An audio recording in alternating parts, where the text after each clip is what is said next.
Secrets and mysteries. Ancient megastructures.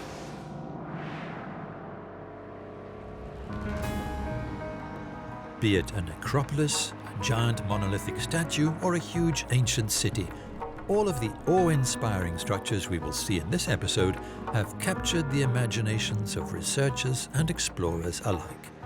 Buried in desert sands or lush jungles, these giant structures were often hidden in some of the most remote or inaccessible places on Earth.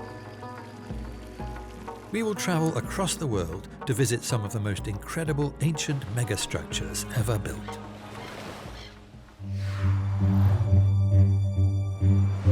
Olmec Heads.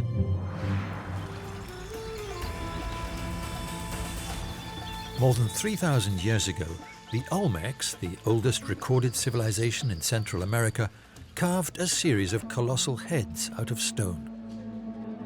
The first head was discovered in 1862 and led to the unearthing of a new civilization in what is now the Mexican state of Veracruz.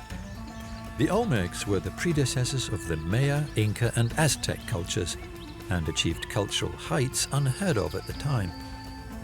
They carved the heads from giant basalt boulders using only simple stone tools.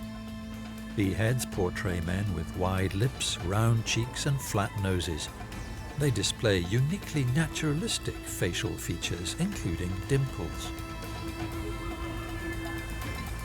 17 heads, ranging in height from 1.5 to almost 3.5 meters, have been discovered so far, but it's possible that more still lie buried beneath the ground.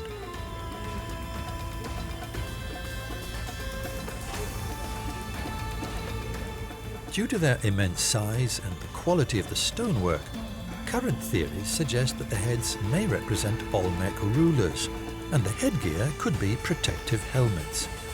The basalt boulders originally came from the volcanic Tuxtla Mountains, but archaeologists are baffled as to how the Olmecs managed to transport the boulders to their settlements, some of which are more than 100 kilometers away. And the largest of the heads is estimated to weigh some 40 tons.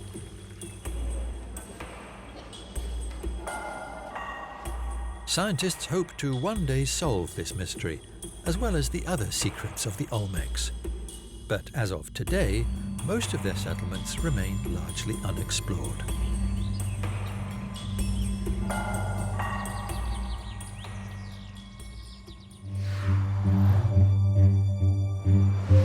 Moai.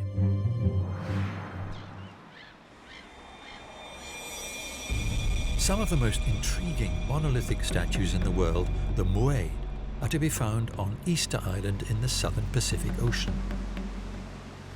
In the 18th century, European explorers found a small island scattered with hundreds of human-like statues, some standing, some lying, some partly buried in the ground.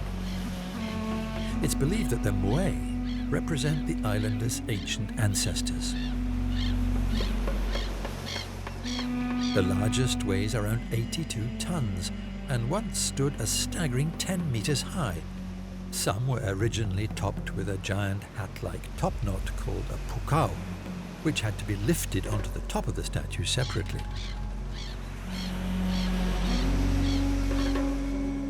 The most obvious question is how these huge statues were transported from the quarry to their destinations around the island, some of them up to 20 kilometers away. It was a local legend that led researchers onto the right track. The islanders knew that to reach their proper place, the statues had to walk. Using ropes, the Norwegian adventurer Thor Heyerdahl and the Czech engineer Pavel showed that it was possible to move a 9-ton Moai with the help of just 17 people. So the native legend was vindicated, but another question remains. What was the purpose of these statues?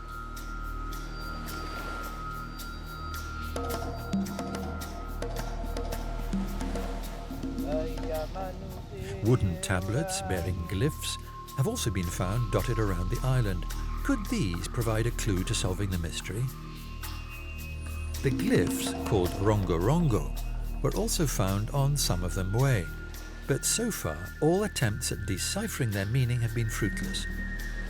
Unfortunately, by the time Europeans had started to take an interest in the symbols, there was nobody left on the island who was capable of reading them.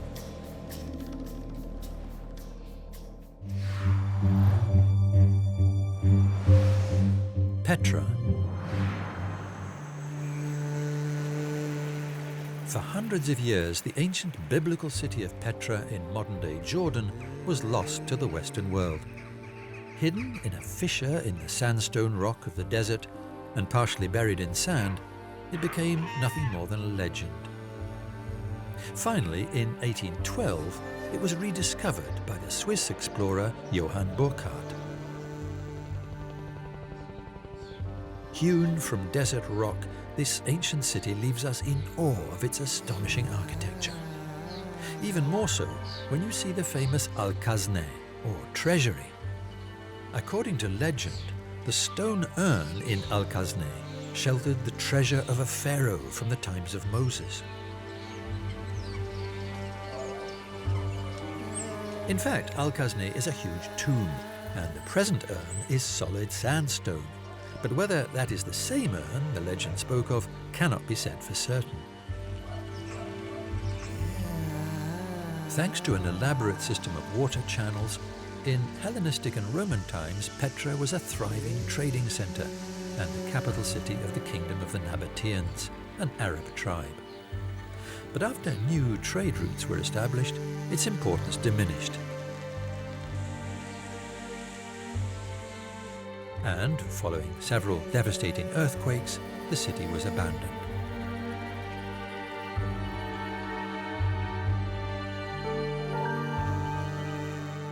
But Petra has yet to reveal all its secrets. In 2016, with the help of satellite imagery, a massive platform was discovered buried beneath the sand. Its proportions are truly biblical, measuring more than 2,700 square meters.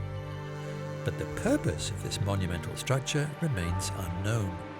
Archaeologists estimate that it's over 2,000 years old. Nothing else like it has ever been found in Petra, which just shows how little we really know about this ancient city.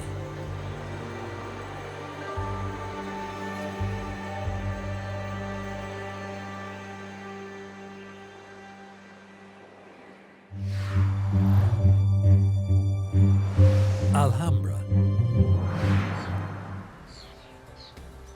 In the 15th century, the last Islamic kingdom in Europe held on in the southernmost part of what is now Spain. In its capital, Granada, stood the royal palace of the Alhambra. The palace is a true gem of architecture, with its intricate network of colonnades and gardens, and subtle interplay of light and shade, scents and sounds from the thousands of flowers and hundreds of fountains and water channels. The Alhambra is a masterpiece not only of architecture, but also of mathematics. Moorish architecture continued the long tradition of Islamic art, whose roots can be traced back a further 1,000 years or so to ancient Greece. Islamic scholars were renowned mathematicians, and they built upon the knowledge of the ancient Greek philosophers. Mathematics, geometry, and proportion were all essential, and the architects based the Alhambra, its structure and decoration, on ratios between irrational and whole numbers. Ratios based on square roots were composed into the intricate decorative patterns in the Alhambra. These ratios were deliberately hidden from plain sight. Is there a secret meaning hidden in the construction of the Alhambra? And if so, will it ever be deciphered? But mathematical formulae are not the only cryptic messages built into the palace.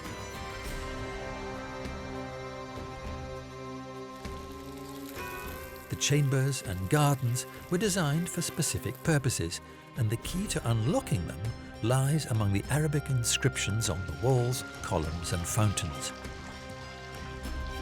The compilation of the first comprehensive catalogue of these inscriptions began only a few years ago. It's estimated that there are more than 10,000 of them. What is surprising is that verses from the Quran and other poetry represent less than 10% of the messages. So what else will they reveal?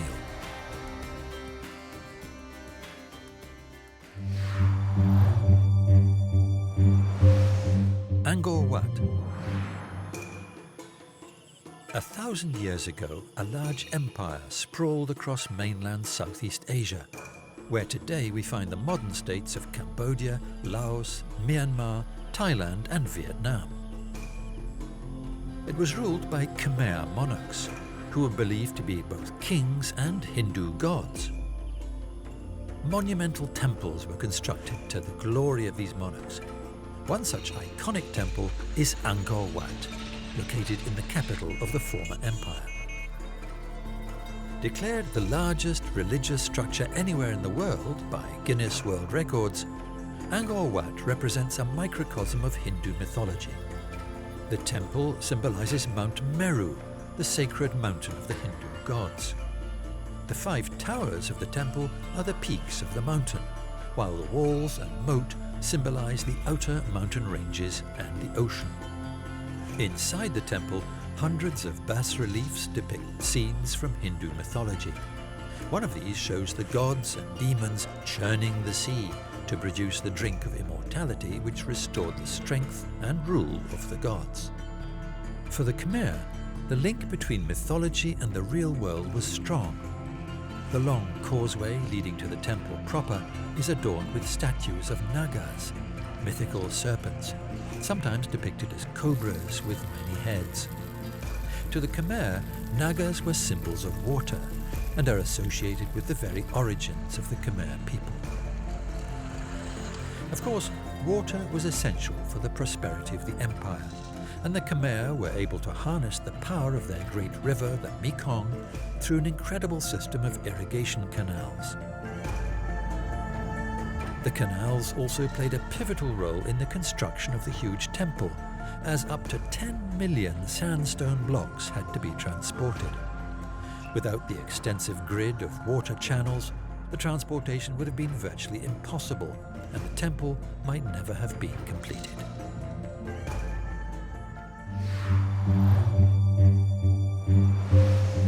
Chichen Itza. This ancient ruined city in the Yucatan Peninsula in Mexico is one of the places where we see the unbelievable mathematical and astronomical prowess of the Maya.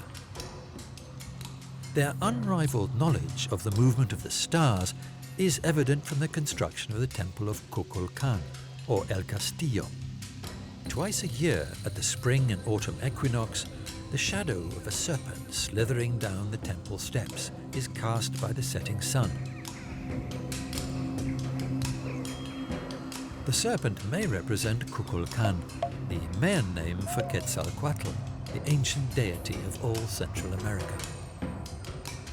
But that's not the only peculiar thing built into this ancient structure. The temple also has acoustic properties that are quite unique. If you clap your hands at the base of the steps, the sound it generates mimics the chirp of a sacred native bird, the quetzal. In fact, the temple acts like a giant echo chamber, producing a range of incredible sounds. These have been reported in the National Geographic, and the findings published in the Journal of the Acoustical Society of America. In Chichen Itza, we also find a marvel of astronomy. From certain precise openings in the observatory, or El Caracol, Mayan observers were able to see Venus as it appeared and disappeared in the sky at different times of the year, as well as carry out many other long-term measurements of the movement of the stars. What other secrets of the Maya still lie buried in these ruins? Will we one day understand how the Maya acquired such sophisticated knowledge?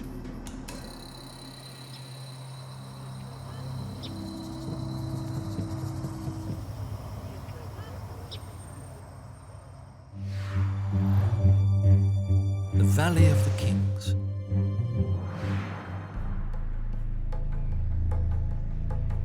For many centuries, Egyptian pharaohs and nobles were buried in the Valley of the Kings on the banks of the Nile, opposite Luxor in Egypt.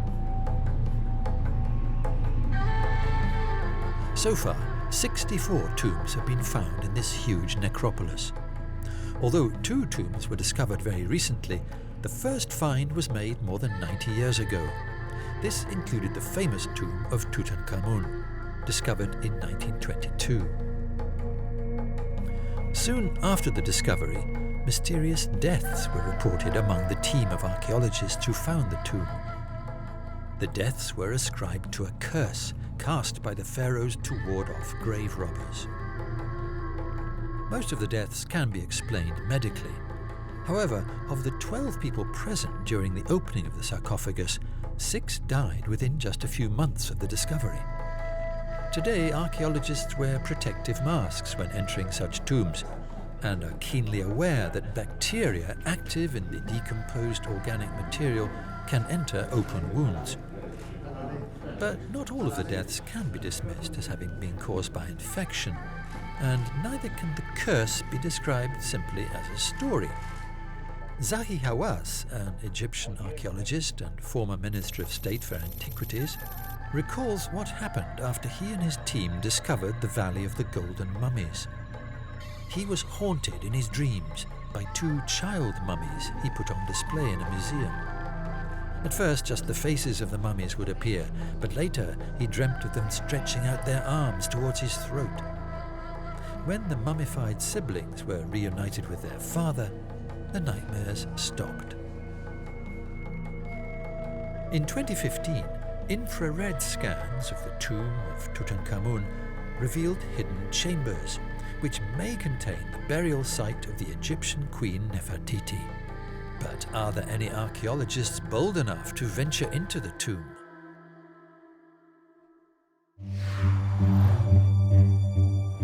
NAQSH-E-RUSTAM. NAQSH-E-RUSTAM is the necropolis of the kings of kings. Some 2,500 years ago, the Persian Empire, at its peak under the rule of Darius I, stretched from the Balkans right across Asia as far as the river Indus. The Persian Achaemenid kings, or kings of kings as was their royal title, built great tombs in the living rock of NAQSH-E-RUSTAM near Persepolis, in what is now Iran. The tombs were carved high into the side of the rock. Unfortunately, after Alexander the Great conquered the Persian Empire in the 4th century BC, the tombs were looted. Later still, NAQSH-E-RUSTAM became the ceremonial center of another Persian dynasty, one which wanted to legitimize its rule by associating itself with the kings of old. In order to do so, relief sculptures of their achievements were carved at NAQSH-E-RUSTAM.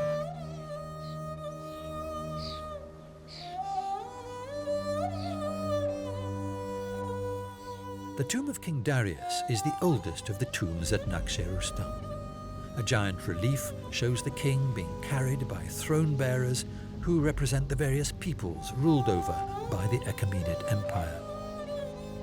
But what is more interesting still is the human figure who rises from what is sometimes interpreted as a winged throne. This figure is believed to represent Ahura Mazda, the only god of Zoroastrianism, who was worshipped during the era of King Darius I. Another mystery of NAQSH-E-RUSTAM is the square stone tower known as the Cube of Zoroaster. Its purpose remains unknown. All we know is that the Achaemenid kings had their coronations at this sanctuary, and that various records and other paraphernalia of their rule may have been stored in it. But what other secrets may it still hold?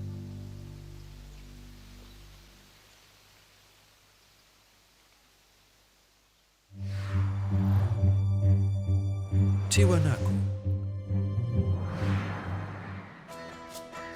Near the southern shores of Lake Titicaca, in what is now Bolivia, at an altitude of 4,000 meters above sea level, an advanced culture once flourished for some 600 years.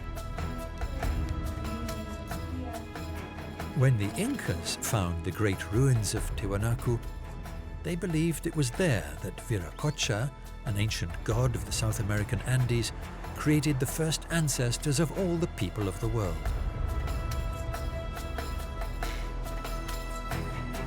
On this high Andean plateau, where the air is so thin that most people have trouble breathing, several large earthen mounds, such as Pumapunku and Acapana, were discovered. They were faced with huge megalithic blocks that cannot be found anywhere else in the world at this height. The largest block is estimated to weigh at least 130 tons. Massive monolithic statues shaped like great pillars have also been found. The largest of these is more than 7 meters tall. To move these blocks at such a high altitude must have been an almost superhuman task. Erik von Däniken suggested that the workers must have had help. Could Viracocha have come to help from a more advanced civilization? Looking for evidence now is problematic. At the beginning of the 20th century, hundreds of monuments were destroyed during the construction of the railway across the plateau. This marked the beginning of looting, and the structures suffered terribly.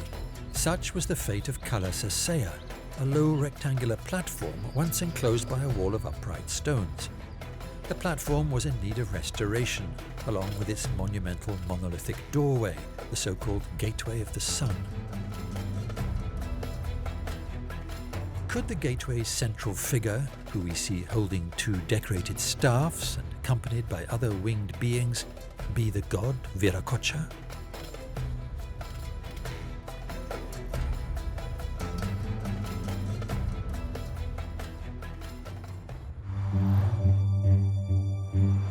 GEGHARD. Now a small landlocked country, Armenia once stretched from the Caspian Sea all the way to the Mediterranean. Not far from its capital, Yerevan, lies GEGHARD, a medieval monastery, partly carved out of the cliff. Archaeological findings show Armenia to have been one of the oldest centers of civilization, inhabited more than 300,000 years ago. Many see it as a biblical land, with Mount Ararat, a peak in the Armenian highlands, being the place where Noah's Ark came to rest.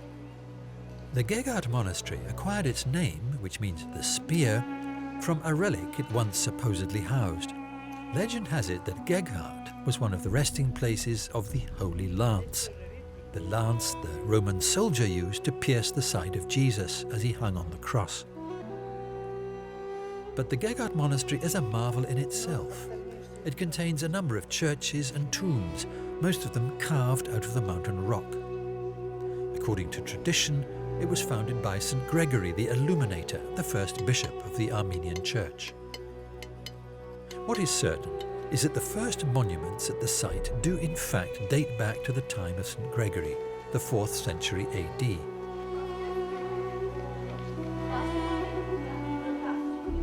The maze of rock-cut interconnected chapels, tombs and secret chambers was built later, around a cave, which still to this day contains a sacred spring. The surrounding rock is decorated with so-called kachkas, stone steels bearing carved crosses. What is perhaps most interesting is that the workers who hewed the churches out of the rock started their work not from the entrance at the bottom, but from a hole at the top, virtually building the dome first. So the entrance, or exit in this case, was the last thing to be carved. Today, the rich history of the monastery attracts both travellers and pilgrims who come to marvel at the structure and wonder at its mysterious past.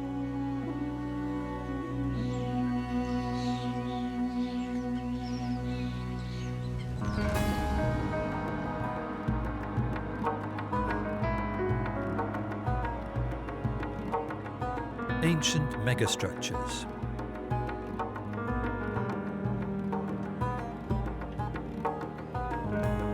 The intriguing places we've seen often bear witness to the divine origin of the rulers of the day. The enormous effort and surprising ingenuity employed in their construction show the extent of the power of these rulers and their people. Although we've taken a look into the mysteries of these structures, Their might and magnificence show the incredible level of knowledge possessed by the ancient builders, something we still find unfathomable.